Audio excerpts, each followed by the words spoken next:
ang atong DILG, musaad man dayon nga mag-andam sila 10,000 ka mga pulis or mga mudakop para sa atong kaugalingong kauban sa nasod nga giisyuhan kung tinuod man og warrant of arrest gikan sa foreign court unya dili pa moagi sa atong local court sama atong nahitabo ni former President Rodrigo Duterte. Cellphone ra, nara sa cellphone ang warrant of arrest, gi-arrest na ang atong former president.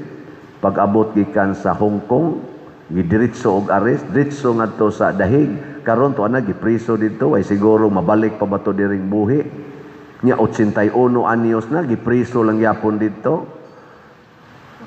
Bisa na lang untag papiyansahon para dunay interim release.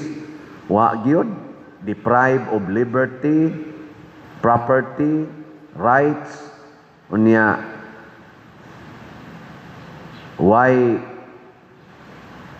wabay order gikan sa atong local court ba?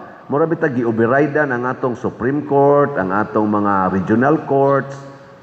Nganong inana man ang atong treatment sa atong kapwa Filipino?